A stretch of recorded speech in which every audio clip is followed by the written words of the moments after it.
this has been an amazing day for this summit. There's been so much, yes. There has been so much critical information shared, so I'm excited about what tomorrow has to offer. But for this session, we will be talking specifically about investment opportunities with the beyond the trade area, but investment opportunities on the continent. And so with us today, we have Shakira Motan. She is the Trade Commissioner of the South African Consulate. And we also have the Honorable Ben Okoye, who is the Consul General of the Nigerian Consulate in New York. So we are very thankful and grateful to have you here with us.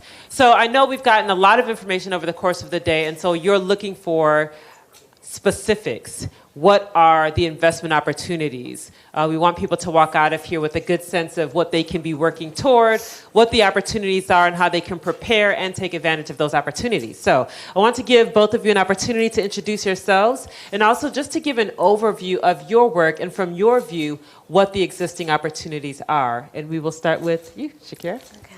Thank you very much. My name is Shakira. I guess a lot of you know me by now. I have to say thank you again to Toyin. I was present last year in Arkansas, and it was such an amazing inaugural event. I was so impressed by it. I never imagined that she could have improved on that, and that is what she did this year. The content was just wow. I found it so informative, even for myself as a South African, learning the nitty-gritty about the Afrexim Bank and the Continental Free Trade Agreement in detail. It is such an exciting time for us as Africans to be involved in this union and coming together and competing on a global scale with the rest of the world. And so thank you again.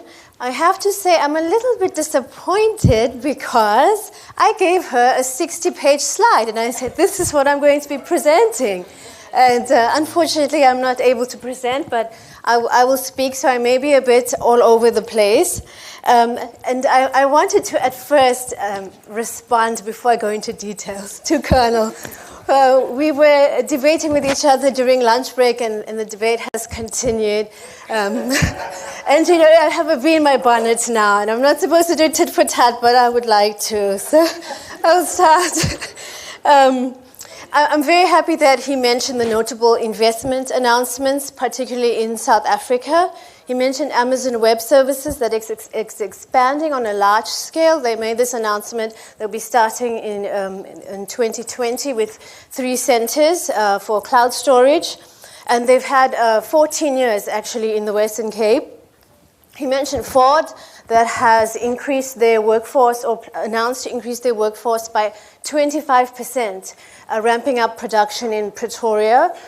He didn't mention the recent announcement by PepsiCo to acquire a major South African manufacturing brand called Pioneer Foods. And something very interesting for us based in Chicago is that, and it was announced 2 years ago, this is more in the export of US services. We have an agreement with a company that is regarded as a disruptor in the industry. It's called LanzaTech. It's a technical license agreement where we will use their technology to convert waste to ethanol, and that's going to be a huge plant in Mpumalanga. So I kind of defer in terms of the opinion on South Africa, as well as the number of US companies. I have quotes from people, the CEO of Land of Lakes, in terms of their bullishness about not just South Africa, Africa, and we have a host of US companies using South Africa as their headquarters. But I just wanted to talk about the issue of the credit card fees. And you know, we have a national credit regulator, and they have been tasked to investigate the fees that are being charged, the banking fees. They're supposed to be setting limits. And we have lots of agencies that have been established to check on private sector. Besides that, you mentioned the safety issues, and I have a headline saying 9 killed, 39 wounded in weekend shootings. But that's from CBS on last weekend in Chicago. So I think that we have this challenge all over the world. It's not just unique to certain countries. And then we spoke about Corruption, I think that, again, we have lots of challenges all over the world. I know that there are investigative journalism task team that focuses on different countries, and there's a lot of announcements recently about small island countries used as offshore destinations for many US companies. So this is something that we are encountering globally. But in South Africa, we have a very active media, and they are the watchdog of society. And that's why a lot of the things that are happening are out in the public, because the public has a need to know what's happening, as well as the need to know what government is doing structurally to focus on changing the sluggish growth rates and the high unemployment rates.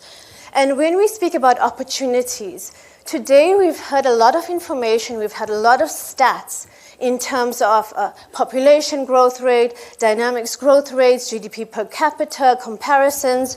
But I think that what was missing, and what I have, and that is available in the public domain, it's actually a list of projects, investment pipeline projects. This is on the website of InvestSA, www.investsa.gov.za. And it focuses on those sectors that are of key priority to South Africa. Those sectors that focus on labor absorption, manufacturing activity, and infrastructure development. And I'm very happy, by the way, to note that my colleagues have flown all the way from South Africa to talk about the cross-border road transport agency and the implications across cross-border road infrastructure and how that's going to be dealt with in the future. Although I don't have that opportunity to share with you my 60 slides at this time of the day, you will have a presentation detailing that. And you know, the sectors that we focus on are so diverse. We have a very diverse export basket. We also have a very open economy, but we're focusing on advanced manufacturing, on the fourth industrial revolution and what the implications are for South Africa and the different industries. We're focusing on green and renewable energy. We've just updated our integrated resources plan, changing the allocation in terms of increase in green energy, increase in gas, reduction on dependence on coal. Mention was made of Aspen Pharmacare, which is a huge pharmaceutical company.